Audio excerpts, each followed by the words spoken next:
So in a kind of analog to lost stars, there's been on the attendee mailing list some talk about morning running, or I guess running anytime. I can attest that it's very beautiful outside and a great place to run. So hopefully there'll be more. I didn't actually pony up. I did go running today, but I didn't say that I would, so I don't know if people did it and they didn't, and they organized separately. But I'd say, let's try and keep the outdoor activity going, and they won't be penalized or lost stars if you don't end up doing it. But if people are game for that, there's also great bike riding with those kind of rental bikes stationed right nearby where you can rent for an hour or two and drop it off somewhere else. And anyway, next talk is Peter Lapikoff talking about unbreaking things, which I think everyone here would like to unbreak something.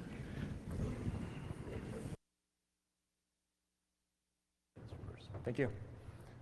Good morning, everyone. I'm Peter, network engineer at Facebook, and the topic of my talk is debugging large-scale networks. Before I start, I'd like to thank those people who made this talk possible. Their hard work, coding, and operations drove the system for the past 2 years. We first started by looking at the process that people commonly use to debug the network issues in their networks. But first, let's take a look at Facebook's network architecture. First one is data center. Our data center is based on a closed topology, multiple stages. As you can imagine, it has lots of links and devices, but otherwise, it's a very well-known and common topology. Our specifics is the fact that we use BGP for routing, only BGP, nothing else, and that majority of our traffic, over 95%, is IPv6. The things that make this network hard to debug is very large equal cost multipath fan-out. At some cases, the fan-out is as large as 120 devices. We also have a mix of layer 2 and layer 3 ECMP together, which makes things even harder to isolate. The backbone network. The backbone has much less devices than data center, but runs much more protocols. At the heart, there's the MPLS core, which runs on the backbone devices. These guys run the ISIS, RSVP, all these protocols you typically expect in the backbone, and they use the out of bandwidth to do traffic engineering. At the edge of a network, there are data center routers. These guys serve as the IP to MPLS edge, and they connect the data centers to our backbone. The two major challenges that make this network hard to debug is the out of bandwidth, which keeps changing the paths that the LSPs take in the core. And second one, the fact that we have to use the equal cost multipath at the edge of a network when we place the traffic on the LSPs. All right, so how do you commonly debug these problems? Well, usually we use SNMP to pull the counters of the boxes. Counters like packet drops, interface rates, all those usual things. In cases when you can't pull something over SNMP, we have to use screen scraping and pull the unknown counters, say internal fabric drops from the network devices. There's two major problems with this approach. First of all, SNMP and CLI scraping is slow. At the very best, we can get the data at the periods of 30 seconds. And secondly, it's not reliable. We used to have lots of issues that don't show up in the counters, nor SNMP, nor CLI. In cases like this, the human being has to resort to an end-to-end debugging. We have to run the on-host tools, hping or nping, which allow us to simulate the application traffic. For example, hping allows you to inject TCP packets. We have to run these guys with the varying source ports. This way, you can explore the multiple paths in the network and overcome the problems with the ECMP. And lastly, once you see the broken path, you can run a trace route and isolate the fault point. And the key conclusion from this is that ping and trace route are still very important tools in network debugging. So let's see how these principles generalize to a larger scale. In this section, we're going to talk about NANOG, the system for automatic end-to-end fault detection. At its very heart, the idea is very simple. We have all the servers at Facebook, and we make some of these machines run the pinger processes. Every machine at Facebook also runs the special responder process, and these guys work together by sending the probe packets across the network and collecting the loss and round-trip time. Once I have this data, well, then we run some sort of analysis to extract and try to find the faulty locations. Now, a few words on system evolution. It all began slightly over 2 years ago, and first implementation was a very simple Python script which ran on the servers and invoked the ping command.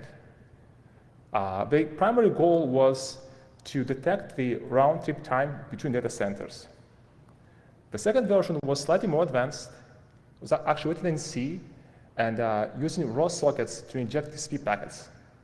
The idea here was to collect packet loss in the network, not just latencies. We hit some issues with this approach. Specifically, if you use TCP probing, you have to reset the server state to avoid the SYN flooding attack. What happened in this case is TCP resets were spooking the host monitoring systems, and we had to resort to using ICMP. So ICMP was pretty good, actually. It was very efficient. The kernel response, you can embed timestamps and all those things, but we hit some problems I'll explain later. The current implementation is UDP-based. In this approach, we have pinger and responder processes which use UDP to detect end-to-end packet loss. So let's review these guys. As you can expect, the pinger injects probes and responder replies them back. Both these guys embed timestamps in the probes, so we can measure the round-trip latency pretty efficiently. The pinger has to be very efficient. Since we have much less pingers than responders, we have to ping at a very high rate. In some cases, this goes up to 1 million packets per second. The responders, on the other hand, don't have to be as performant. All they have to do is simply reply back with a packet. We have multiple traffic classes in the backbone and data center, so we have to probe every class separately. That is, the pinger has to inject probes for every DHCP value. These guys have an open source today. We hope you find it useful. It's in C++, but I hope you folks like this language. I know, I got this a lot. Okay. The very important aspect of the system is placement of pingers and responders. We have a special Python script which runs every 5 minutes and allocates machines to be used as pingers. At the very least, we have to pick up a cluster in each data center and allocate at least 10 racks in every cluster. Inside every cluster, inside every rack, we pick at least 2 machines for pinging. The idea here is to have a good striping so we don't have a single rack or a single machine affecting our probing. The targets are easier. For targets, we have to pick up at least 2 machines for every rack of servers at Facebook. To pick up targets, we have to consult the host monitoring system just to make sure we don't pick up machines with low memory or high CPU or some other issues. This allows us to reduce the amount of false positives. Timestamping is a very important part of NetNoRAD. As I mentioned, we embed timestamps in the probes. We use kernel timestamping because in UDP you have the packets going from app to app, and kernel timestamps allow you to eliminate the delays caused by socket buffers. This data is not only used for measuring path stretch or congestions, but is also used to auto-tune the application timeouts. We collect the samples every 5 minutes and feed them into the system that tells our apps how soon they should time out when connection doesn't succeed. Very often, we're being asked why use UDP for probing. Indeed, majority of our traffic is TCP, probably 99.9%. However, as I mentioned, we hit this problem with TCP resets, causing the false positives to the other monitoring systems. And ICMP, as I explained further, had other issues. UDP, from a perspective of equal cost multipath, is being treated the same way as TCP. We use the source port and source list IP addresses to load share in the networks for UDP. It's very good on the host side. It's receiver side scaling friendly. You can very efficiently load balanced packets across multiple CPUs. And best of all, UDP allows you to have custom probe. You can add more fields and more data to a probe, and this allows for future extensibility.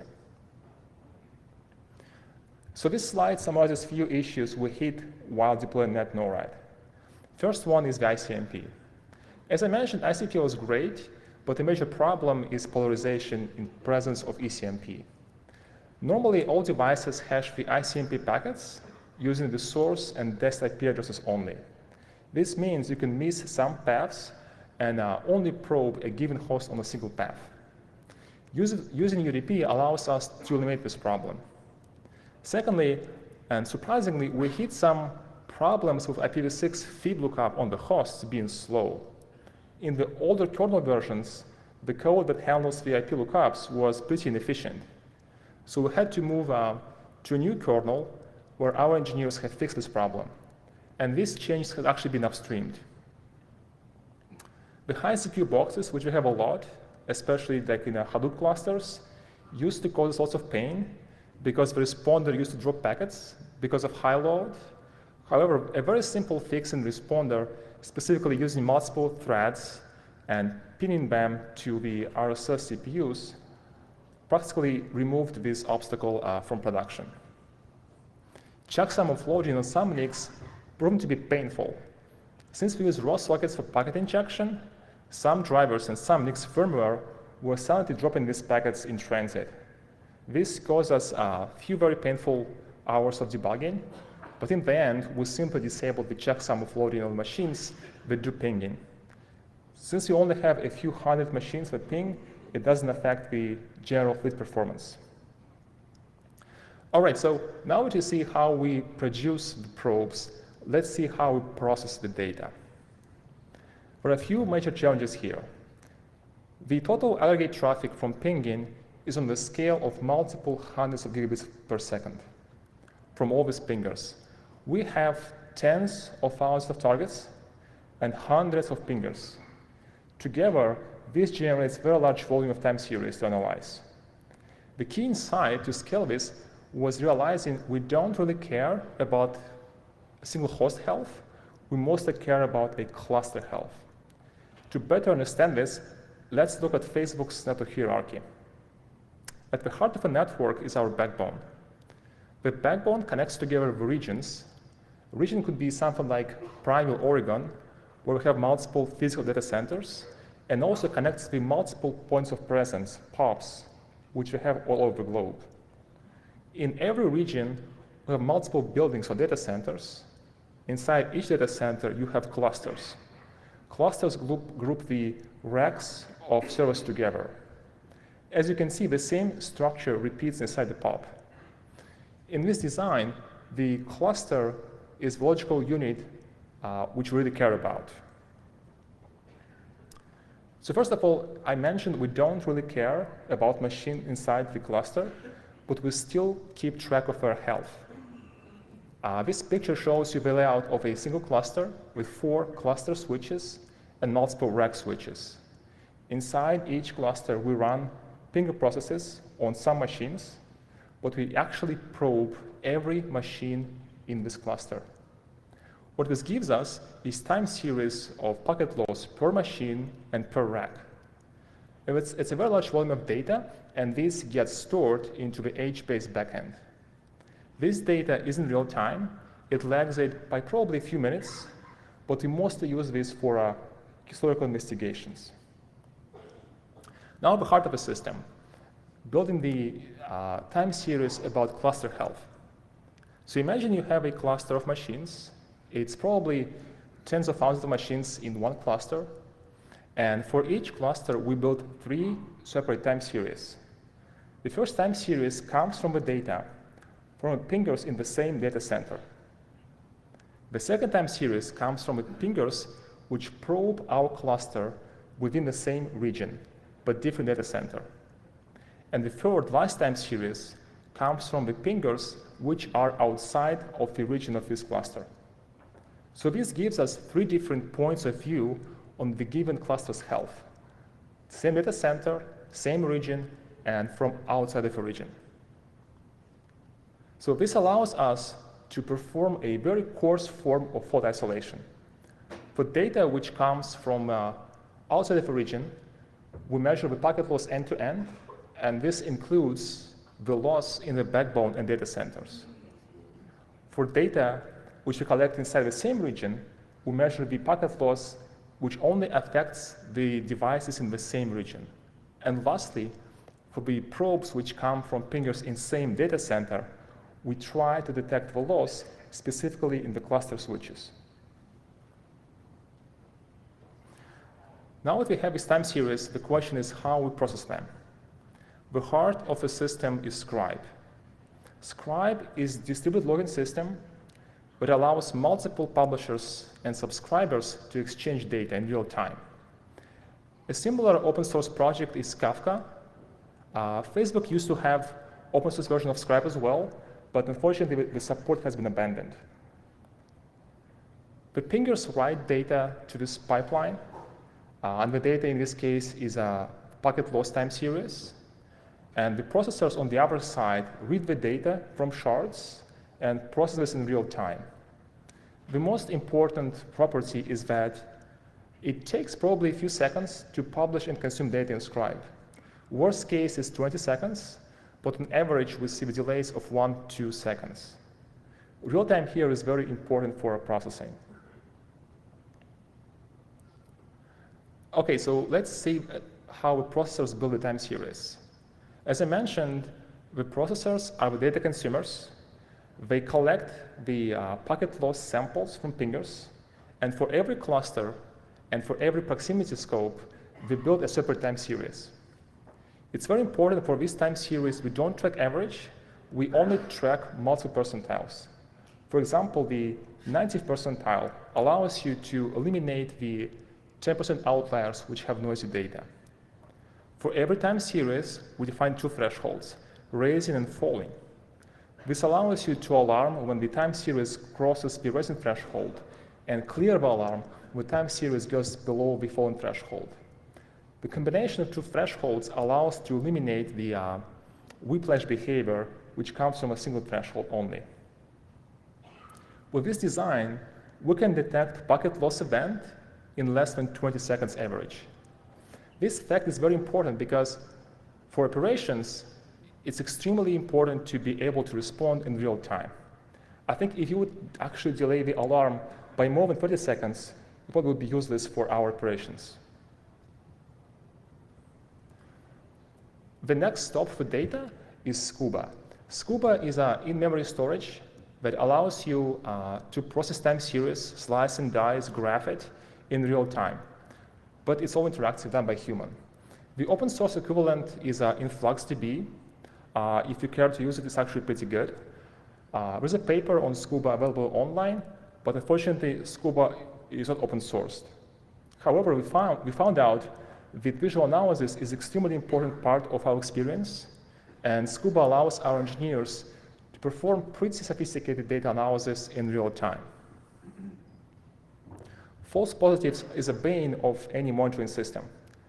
In our case, we experienced a few specific cases, which are probably most important to review. First one is bad targets or bad machines. If you track packet loss for a cluster of machines, a single machine which reboots in this cluster would cause you a spike of packet drops and may cause you a false alarm for the whole cluster. This is why the pinger process implements the outlier filtering and eliminates the bad machines from the population before it submits it to the analysis. Slightly more complicated is a bad pinger problem. If you have a cluster which runs bigger machines, a failure in a cluster switch will make all these guys think that they see packet loss everywhere. And it's hard to remove this because the population of pingers is very small, and you can't really define a baseline of packet loss. To get rid of this, we need more data. For every cluster, we collect the packet loss into this cluster from the pingers in the same data center and same region. This allows us to identify the bad pinger clusters proactively and ignore their data. All this logic is done only at post-processing stage because a pinger is not aware about its surrounding. Quick summary about NetNORAD. So first of all, the pinger and responder asymmetry, that is having much less pingers than responders, was critical to scale data processing. Second one, being real time was probably the most useful property because otherwise the system would be useless for our operations. We used the structure of our network to group the loss samples in 3 categories, which allowed us to perform some sort of fault isolation quickly. And lastly, we had to work, I would say, work a lot on removing false positives, because initially this used to be a very noisy system. Okay, so detection, just the first stage. By detection, we only know there's a problem, but we don't know where it belongs to. As I mentioned, by using the proximity scopes, we can already identify the fault location with some approximation. For example, if we have a cluster and the pingers in the same data center report no loss, while pingers in the same region and outside of a region report packet loss, we may conclude that the packets are being dropped at data center level, most likely in the spine switches. The next very helpful functionality is downstream suppression. If we have multiple clusters in same data center, all firing alarms, and we know they all belong to the same data center, we can simply aggregate this alarm into a single folded big alarm for data center. This is very useful because otherwise, for a single issue, you'll probably see 10x more alarms than you actually need. So combined, these two together allow you to identify the approximate fault location. For example, you can figure out, oh, there's a packet loss probably in cluster switches in cluster X. Unfortunately, there's too many devices and links left to analyze. The next usual step is going over device counters, the same as NMP and CLI stuff I mentioned, and trying to see if there's any obvious anomaly there. If this doesn't tell you, well, you have to resort to traceroute. In our case, it's not usual traceroute. It's the tool we call ABTSRT. ABTSRT is a special version of traceroute built specifically to explore multiple paths in the network in parallel and identifying faults across these paths. On this diagram, you can see 2 machines which are being connected by closed networks and numbered devices, and with a single link which has packet drops. Our goal is to identify this packet loss. ABTSRT works by injecting packets with varying source ports in parallel and also varying TTL for these packets. As you can expect in ECMP network, these packets fan out as they go up a network, and then they fan back in to a target. What's important is that every port takes its own path in the network based on the ECMP hashing. And since we changed TTL, we can also collect packet loss stats per hop. For example, the output from this command would be 4 different tables, where just 2 tables show packet loss after hop number 10. By comparing this, we can automatically pinpoint that the fault is likely to be between hops 8 and 10. And this is what ABTSRT outputs you. Of course, this approach has limitations. First and major one is the fact that all devices implement very heavy control plane policing. So you can only run as much trace routes as probably just one at a given moment. Secondly, this doesn't work in the backbone network. You see in the backbone, we have auto bandwidth, which keeps changing the LSP paths, and this is why the trace route data is unstable. It's hard to get a packet loss from these outputs. Also, in MPLS networks, ICMP responses often get tunneled back to destination before being sent to the source.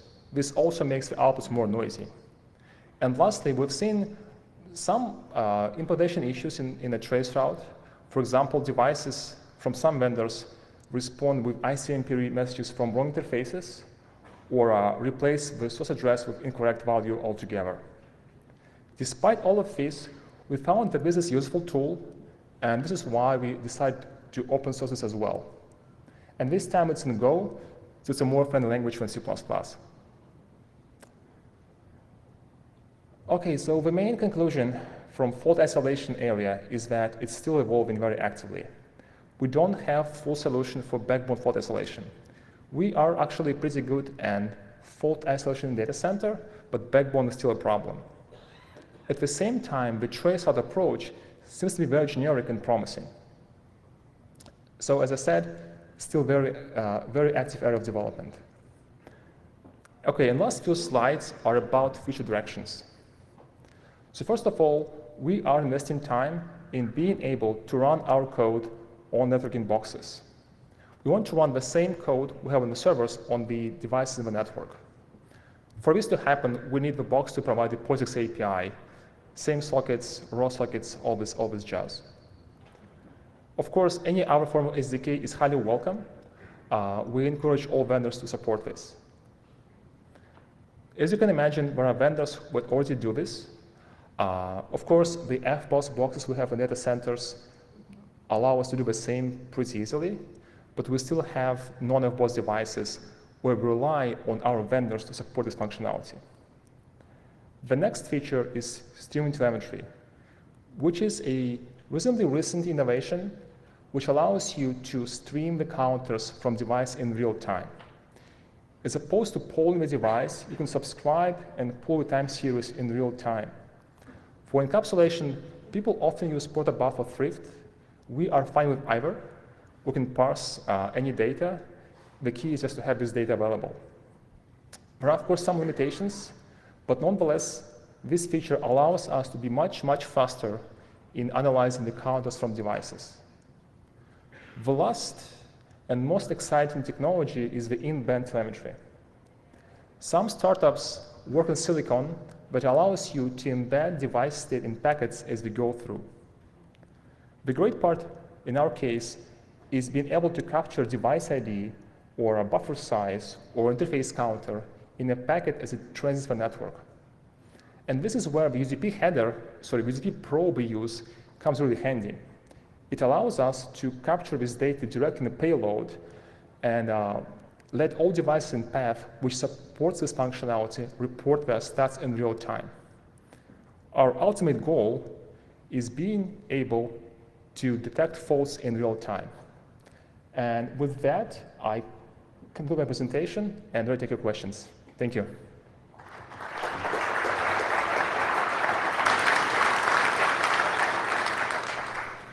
Hi, Chris Woodfield with Twitter.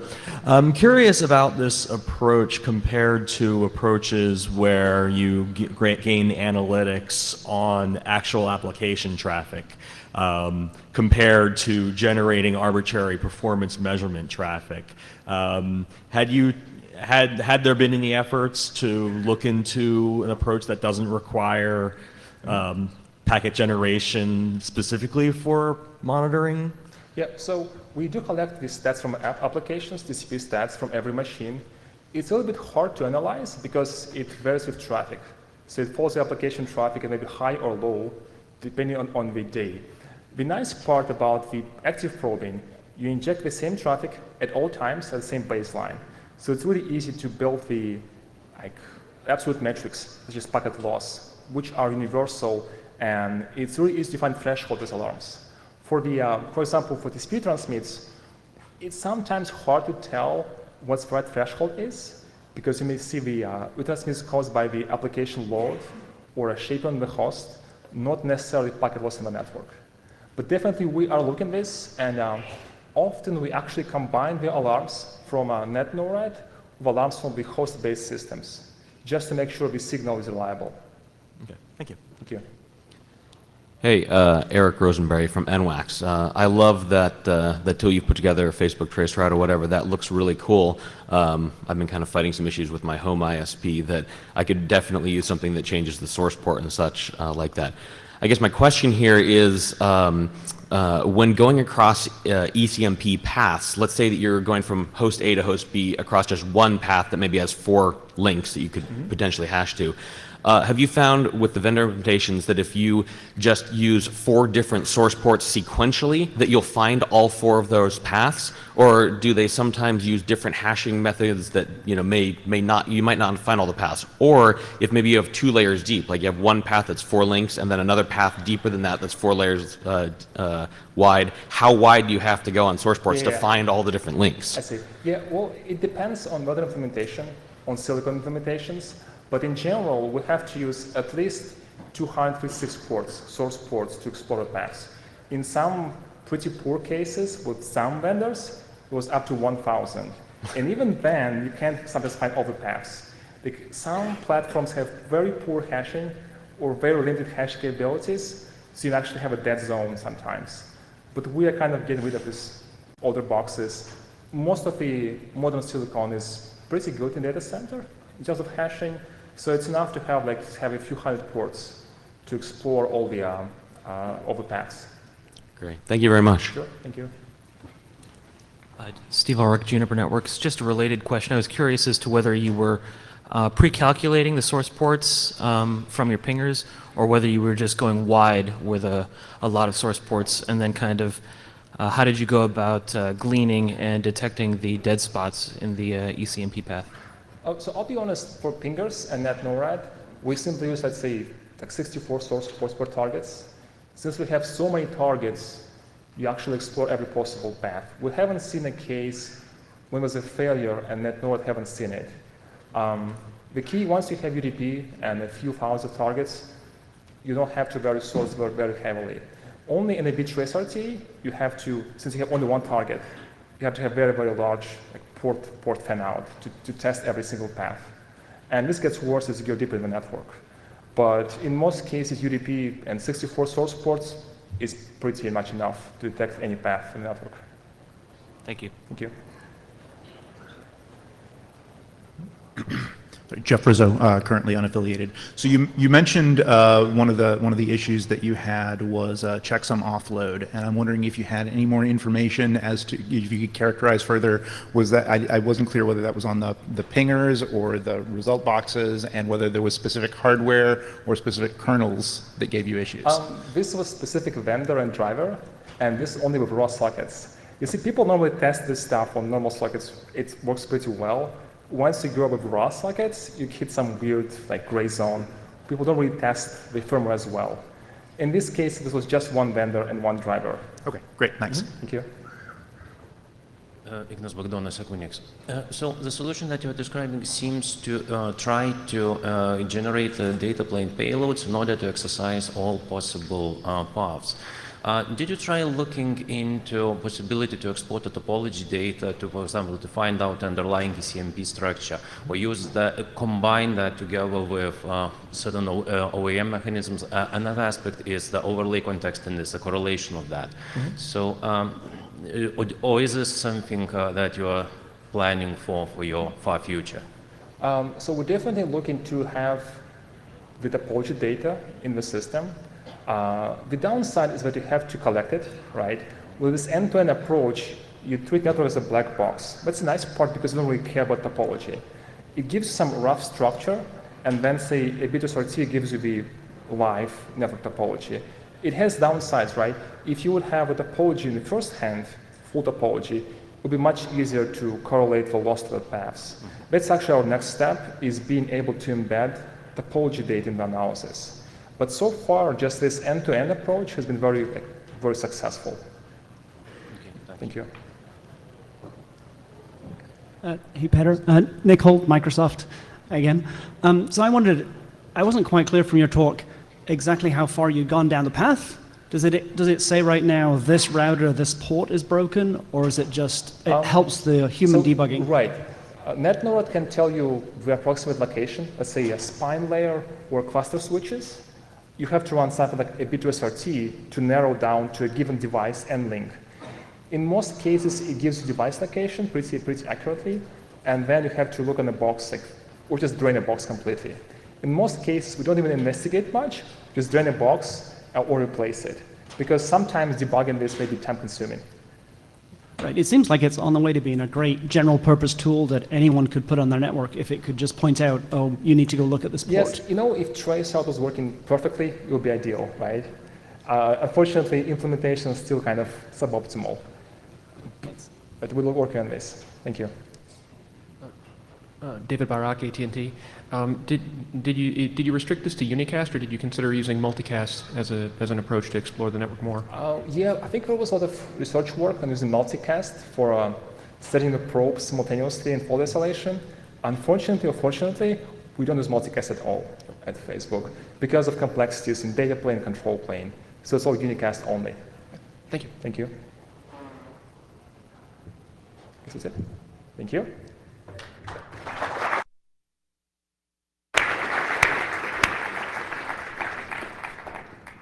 Thanks, Peter, and all our morning presenters. Now there'll be lunches. The newcomers, which is an invitational lunch, I mean, newcomers should have all gotten an invitation, and some veterans, if you also got an invitation, please join their Harbor Island room, which I think is off to the left as you exit. For the rest of the folks, it's in the pavilion tent, which is outside to the right, down a few stairs and across a parking lot. So we'll reconvene at 1:30 and hope to see you all soon.